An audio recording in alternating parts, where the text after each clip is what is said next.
What would happen if you turned the traction control off on an 820 horsepower Ferrari 296? With reference to the wings, they're on their way, but there are other parts that Ferrari have blocked. Just calling because I've spoken to the service manager, and Yeah. unfortunately, until the 296 has been to a body shop, we can't have it on site, just because Ferrari is so strict. So because you have got a 296 GTB, Yeah. and it's not a Ferrari challenge car, obviously the chassis number that we supply them is for a 296 GTB. But if it's a block component and it doesn't match the vehicle exactly, then they can't supply it. Mat Armstrong has a Ferrari 296 GTB sitting in his garage that he spent months rebuilding piece by piece. Bodywork is done, the mechanical side is finally coming together, and he's turned it into this seriously aggressive track-styled road car using genuine 296 challenge parts. From the outside, it looks like it's basically ready. The only problem is that the car won't start, and the only people who can actually do something about that are Ferrari. But Ferrari, right now, is not cooperating. That's the situation. Just calling because I've spoken to the service manager, and Yeah. unfortunately, until the 296 has been to a body shop, we can't have it on site, just because Ferrari is so strict. And the reason people can't stop talking about it goes way deeper than Ferrari just being awkward. Good question. Let me try and find someone who's a bit more knowledgeable than me. And then see what comes back on. We might be able to have a chat from there, but other than that, there's nothing that we can do to Okay. sort of reset it. What makes the whole thing so frustrating to watch is how quiet it's all been. Ferrari hasn't made a scene or turned this into some big public fight. Stuff just slowly stopped moving. Parts orders got cut off, communication dried up, But there are other parts that Ferrari have blocked. and the message became pretty clear that the car needs to go through official inspection channels before Ferrari will even consider stepping in. The problem is that the build has already gone so far in its own direction that passing that inspection seems really unlikely at this point. So Mat is stuck with no clean way forward. Ferrari is sitting on the one thing he needs to finish the job, and the longer this drags on, the messier it gets. Meanwhile, the internet has completely latched onto it. Reddit is calling it FOFO. People are convinced lawsuits are coming. Some think this is all blowback from the Bugatti situation. Others say that's got nothing to do with it. And underneath all of it, the same question keeps coming up. When you buy a modern car, do you actually own it? Or does the manufacturer still have a leash on it long after you've paid?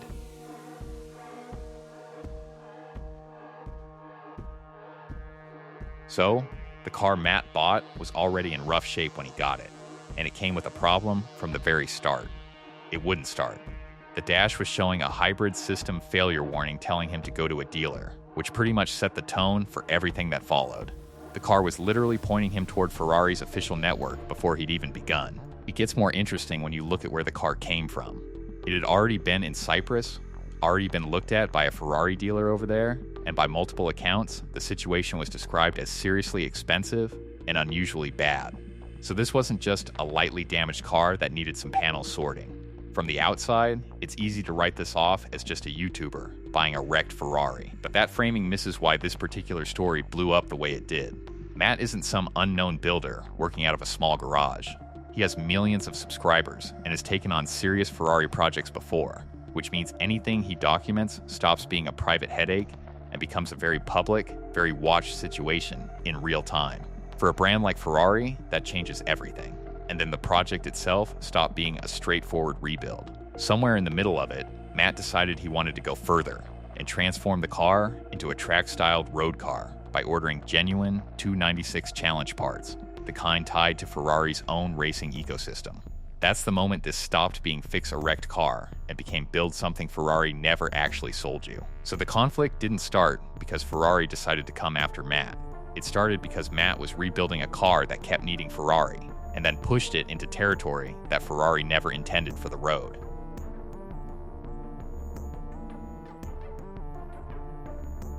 So Mat started ordering the 296 challenge parts. Some of them actually arrived, and then it just stopped. Ferrari reportedly blocked the rest of the orders, and according to Mat, the reasoning from their side was about making sure every part goes to the right vehicle. Whether you think that's completely fair, or just Ferrari being Ferrari, that's the moment the whole thing turned into a standoff. From there, it became one of those situations where every exit is blocked. Mat needs Ferrari's help to get the car running. There was a few modifications left to do with the exhaust and the rear end of the car, But weeks pass, then months, and we stop receiving any Ferrari parts for this car.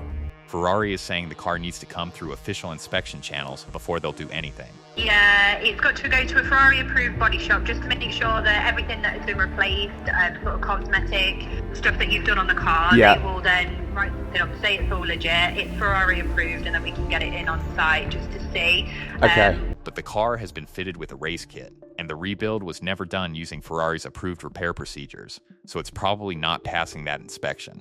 Mat himself has basically said as much. So he can keep working on the car, keep making progress, but that final step, getting it officially signed off and actually running, sits behind a door that Ferrari controls.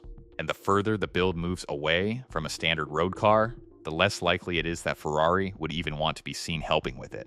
What makes it feel like the situation is actually getting worse over time is how the story keeps growing every time another roadblock appears. At this point, it is not just about a car that will not start. It is a car that will built by someone Ferrari refuses to support, put together using processes Ferrari never approved, and fitted with parts they have now stopped selling to him. Every new complication makes the next step even harder.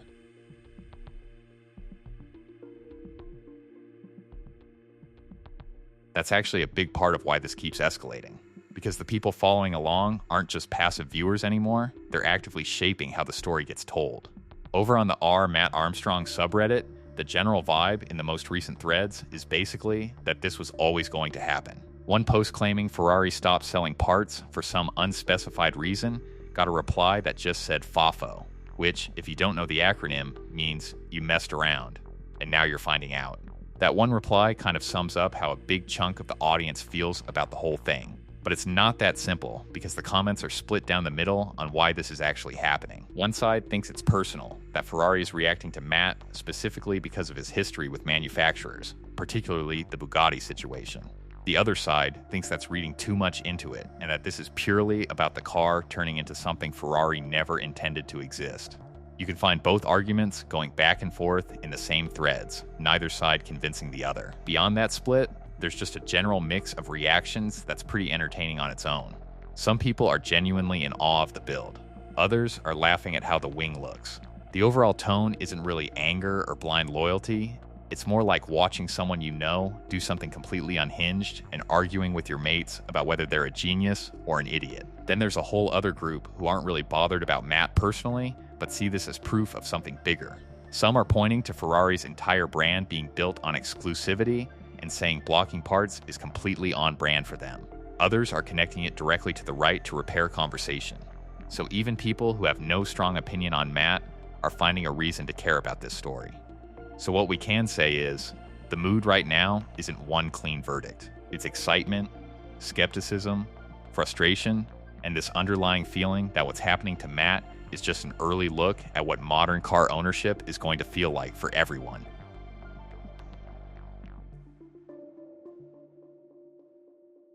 And when you actually dig into why this specific story hits differently than a normal rebuild gone wrong, it starts to make a lot more sense. Ferrari's position, as most people understand it, comes down to control and identity. This is a brand that has always been extremely protective of how it's perceived. And that protectiveness isn't just a vibe, it's baked into how they operate at the top level. Ferrari's CEO Benedetto Vigna has talked openly about protecting the brand's identity, and has flagged concerns about what he called strange cars, even floating the idea of tighter controls around how customers can personalize their vehicles. That conversation was about factory customization rather than independent rebuilds, but the underlying mindset is the same. Ferrari wants the world to experience Ferrari on Ferrari's terms, and a track-converted road car rebuilt outside their approved processes by a YouTuber with millions of followers is about as far from that as you can get. On Mat's side, the incentive to keep pushing is just as strong. The content model he runs basically rewards the fight. The bigger the obstacle, the better the we're doing it anyway storyline becomes. But it's also a genuine gamble, because if the car never actually runs, the whole project becomes a very expensive, very public dead end. And then there's the third element that's bigger than both of them. The right to repair conversation has been building for years, and this situation has walked straight into the middle of it. It's not just happening on YouTube either. There have been actual legal battles over whether independent repair shops and owners should have access to the data and tools needed to fix modern vehicles, with manufacturers pushing back hard on safety and cybersecurity grounds. Only a handful of states in the US have laws that actually protect that access right now. That's why Matt's build has become something more than a YouTube project. It's turned into a symbol that people on both sides of that argument can point to. Whether you think Matt brought this on himself, or think Ferrari is being completely unreasonable, the story keeps working as an example of what modern car ownership actually looks like, when the manufacturer still has a say in what you can do with something you paid for. And once a story starts meaning something bigger than itself, it doesn't really go away.